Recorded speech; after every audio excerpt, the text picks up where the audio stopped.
Es como una película de terror, de la gloria al infierno, de la amistad a la traición. Y justo ahí coinciden varios nodos que mueven al mundo entero. Muchos misterios y trampas convergen precisamente ahí. La justicia británica, la inmunidad diplomática, los secretos de Estados Unidos revelados por Julian Assange, el Fondo Monetario Internacional y sus préstamos, el fraude fiscal, la corrupción y el modelo que quizá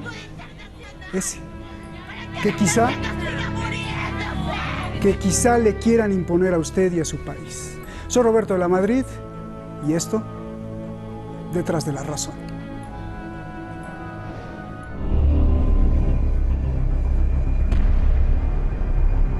Un tribunal de Ecuador ratifica la sentencia de 8 años de prisión contra el expresidente Rafael Correa. Además, 25 años de inhabilitación política, rebajada a 8. Y es también contra el exvicepresidente Jorge Glass, quien ya está en prisión por acusaciones de corrupción de Odebrecht.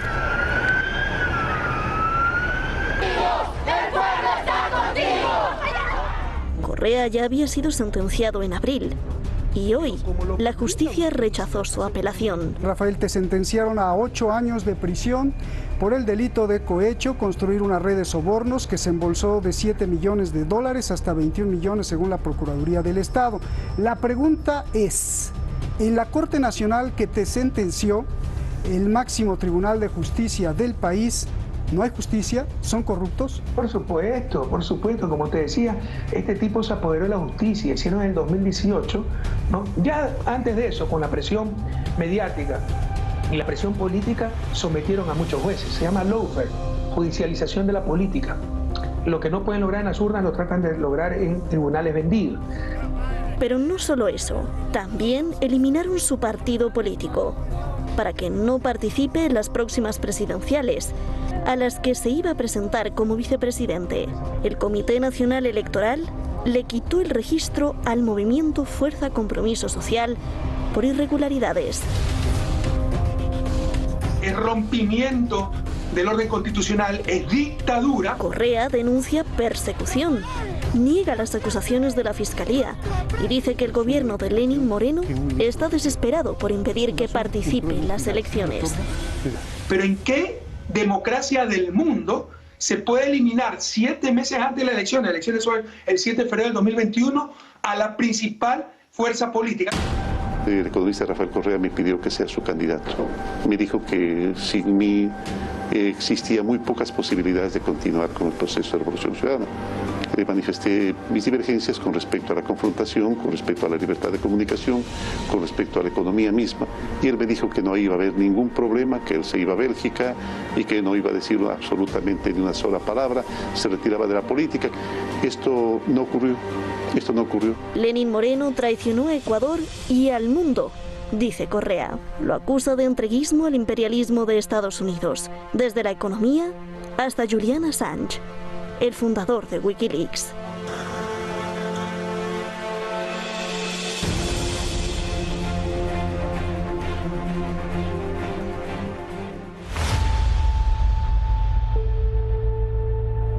Y el hecho de que Estados Unidos y otros países cada día ejercen menos influencia en América Latina. Pero, ¿dónde cree usted que va a estar en 10 o 20 años? América Latina tendrá un gran porvenir y es la región del futuro. Si no lo hemos logrado, ha sido por los malos dirigentes, por las malas políticas, los malos gobiernos, y eso es lo que está cambiando en nuestra América. Gracias, presidente Correa. Ha sido un gusto conocerlo, Julián, al menos por este medio, y ánimo, que bienvenido al club de los perseguidos, ¿no? Gracias. Bye. Cuídese. No deje que lo asesinen. Sí, gracias.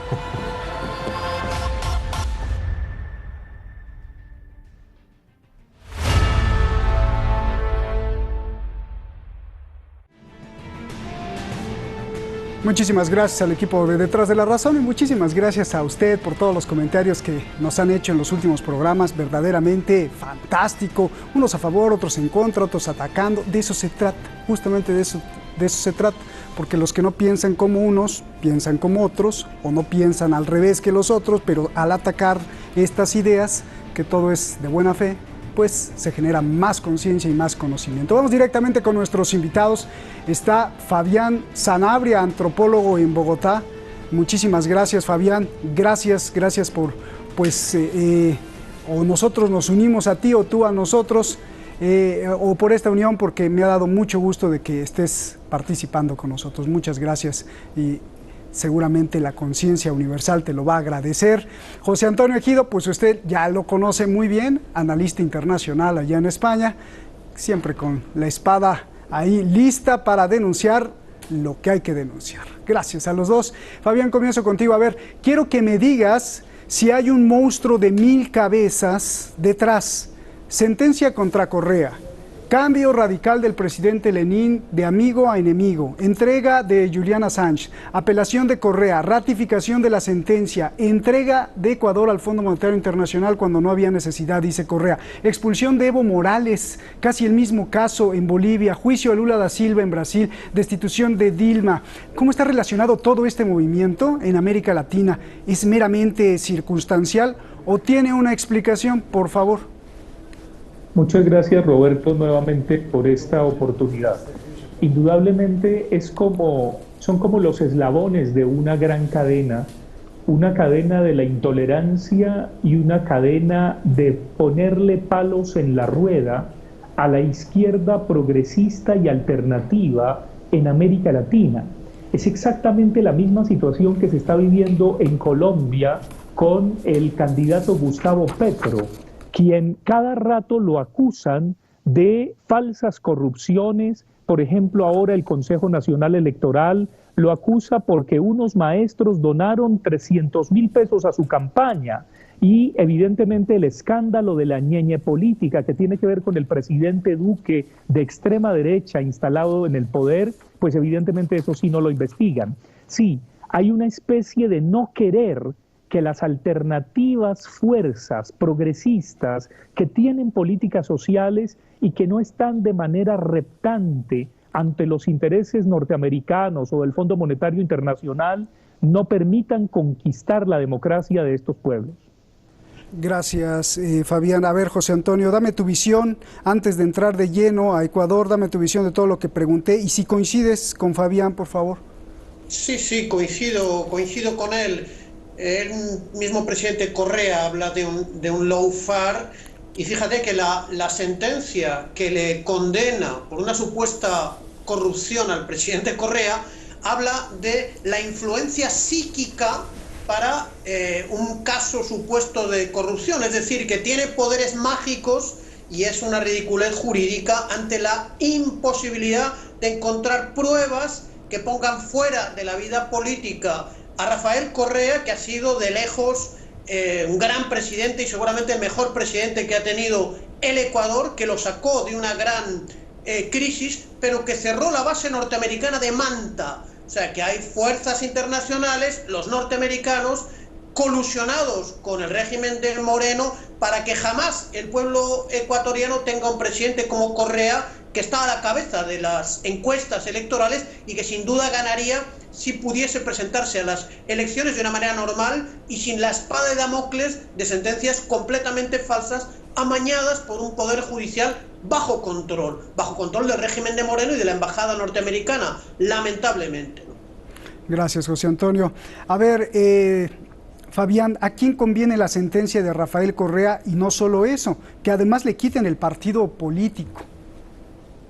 Sí, pues evidentemente le conviene a los Estados Unidos, le conviene a ese encerramiento del mundo norteamericano de Trump, le conviene a los potentados y patentados grupos económicos que muchas veces no les interesan las políticas sociales, y por supuesto les conviene a aquellos que quieren instaurar las extremas derechas nuevamente en América Latina. Pero hay un elemento más grave aún: instaurarlas en el imaginario a través de moralina tibia, Entonces levantan un escándalo de corrupción que no pueden probar, o un escándalo doméstico, o un escándalo psicológico, o un escándalo sexual, y quieren colonizar el imaginario de la gente a través de los medios de comunicación. Entonces es una manera muy sutil como siembran una pésima propaganda ante un líder para que la gente dude de él. Y dicen, es un corrupto. Y lo equiparan a otros que son infinitamente más corruptos.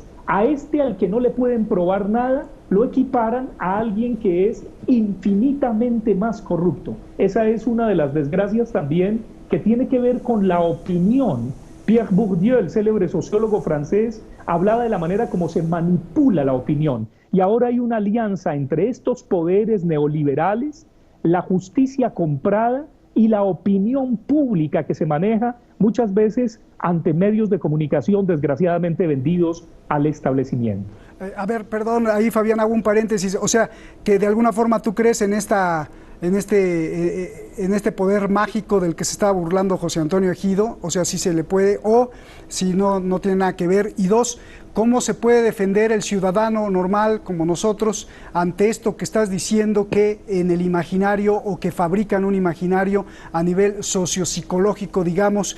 José Antonio y tú pues son gente muy estudiada y se pueden defender muy fácil, pero hay mucha otra gente que no tiene sus estudios y se la come fácil, ¿no? A ver, ¿cómo se podría defender eso? Sí, sin duda alguna. Yo creo que el sociólogo Manuel Castells, que hoy es el ministro de Universidades en el gobierno español actual, ha estudiado muy bien la lógica de los medios de comunicación y de las redes sociales. Lo importante es que el ciudadano del común sepa algo muy concreto. ¿Quién dice qué y desde dónde? Pero la gente no es boba. La gente también toma conciencia. La gente ya está cansada de ver los canales o los semanarios o los diarios oficiales, así sean privados. Y entonces ahora quieren poner leyes para ponerle talanqueras a las redes sociales, porque se está rehaciendo la opinión a través de Facebook, de Twitter, de YouTube, etcétera, etcétera, aunque esas mismas plataformas también a veces están al servicio de intereses económicos y a veces disimulan a través de lo political correctness sus opciones, a veces de derecha. Bien, gracias. José Antonio, no creo que no era lo mismo esos poderes mágicos, ¿no? Ahí me lo aclaras. Y te pregunto, ¿qué tan bueno o malo era que Correa volviera a competir en las elecciones presidenciales de Ecuador? Bueno, era muy bueno para el pueblo ecuatoriano, que fíjate, a comienzos de este siglo tumbó 3 presidentes de gobierno implicados en casos de corrupción. O sea, la embajada norteamericana y la derecha, sobre todo de Guayaquil, teme mucho al pueblo ecuatoriano. Además, el expresidente Correa ha llamado a un levantamiento, pero fíjate que este régimen de Moreno, en el mes de marzo, en plena pandemia, que ha golpeado extraordinariamente al pueblo ecuatoriano, ha pagado 1.300 millones de dólares de su deuda externa a la banca internacional, al Fondo Monetario Internacional.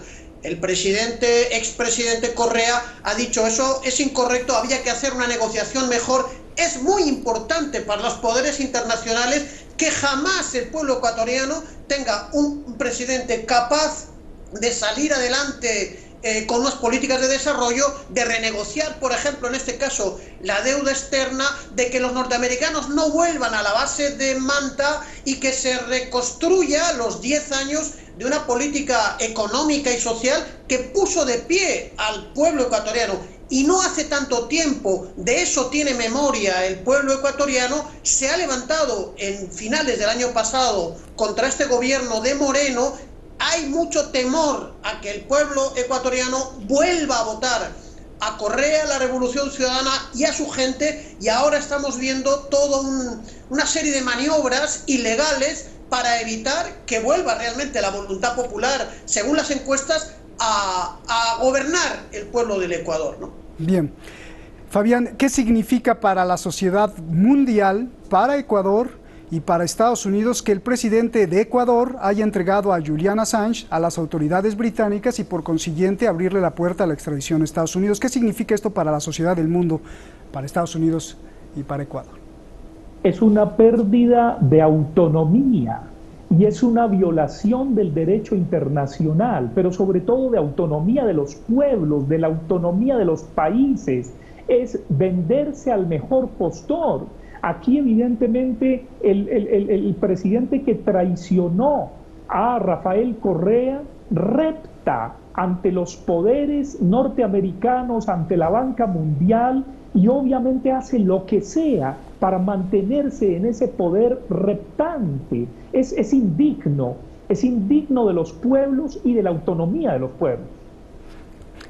Tú, José Antonio, Julian Assange, ¿por qué en la entrevista que pusimos ahí de hace casi 9 años o 10 años, donde se conocen Correa y Assange, Assange le dice a Correa, cuídese, presidente, de que no lo maten?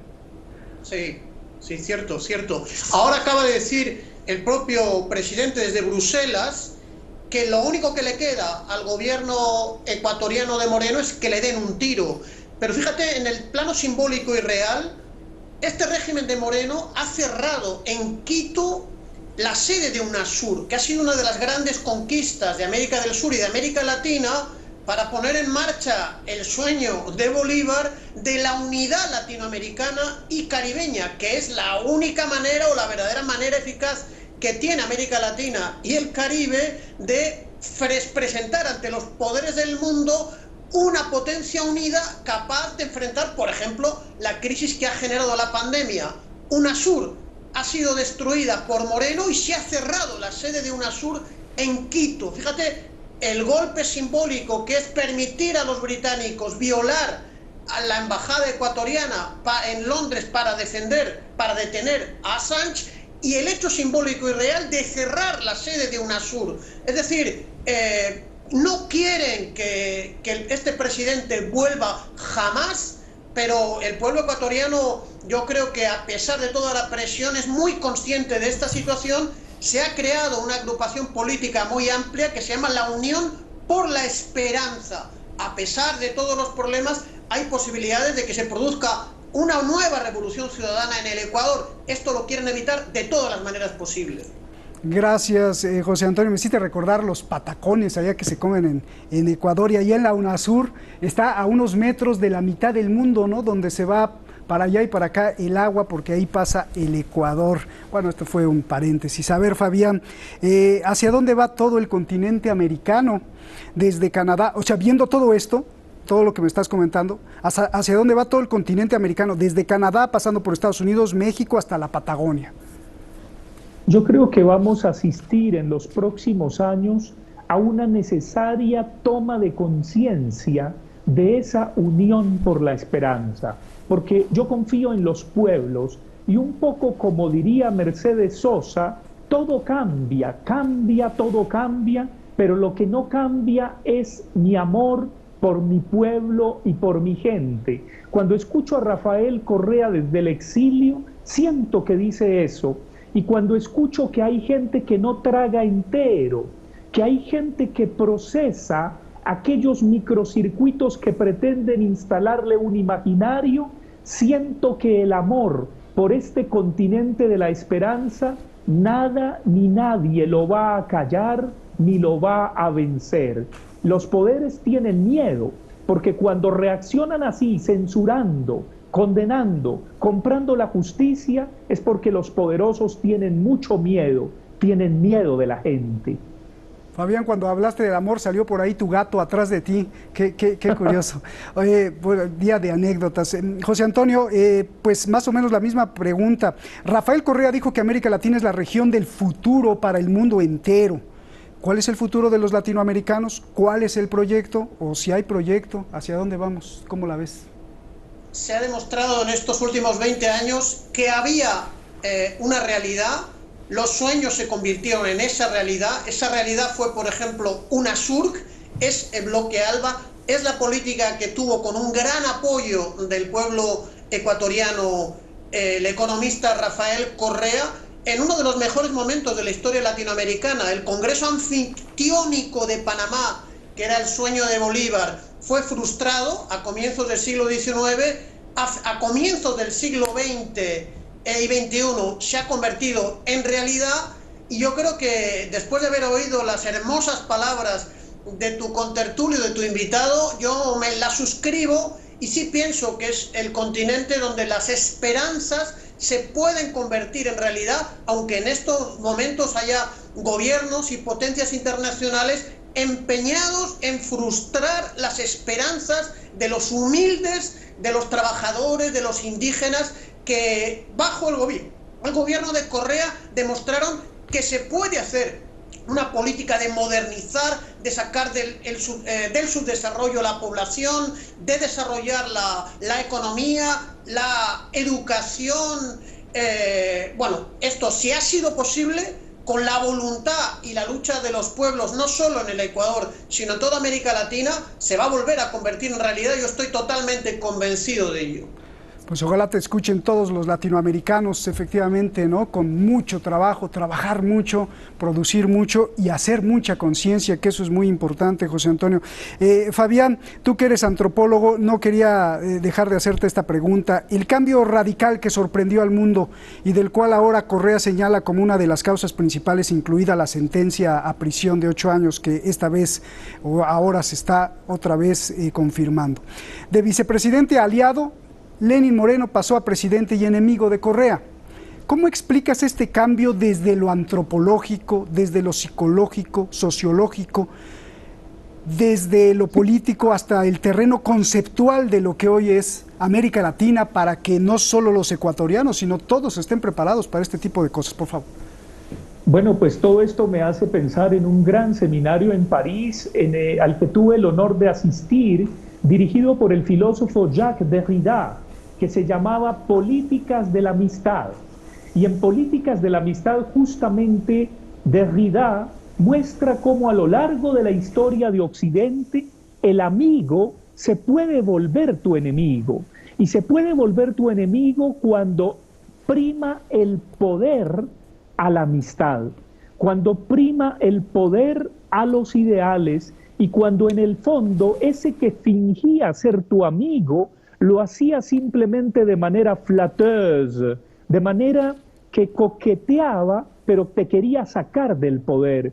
Entonces eso no nos extrañe, porque la política está llena de esto. Bastaría con leer, o mejor releer, El otoño del patriarca de García Márquez. Ahí nos damos cuenta justamente cómo se juega el poder, cómo aquellos que no tienen posición y negocian sus principios, por sus frutos los conoceréis. Qué importante que la gente, que el pueblo latinoamericano se dé cuenta de eso. Aquellos que hacen lo que sea para atornillarse en el poder y así sea vender los intereses de una nación, para supuestamente jugar en un mercado global que nada le ofrece a los pueblos ni a la autonomía de los pueblos, son seres que serán sepultados en el olvido de la historia, son enemigos clandestinos, y los más peligrosos son los caballos de Troya, es decir, aquellos que te fingen una especie de centro, una especie de neutralidad valorativa, porque uno sabe qué atenerse con la extrema derecha,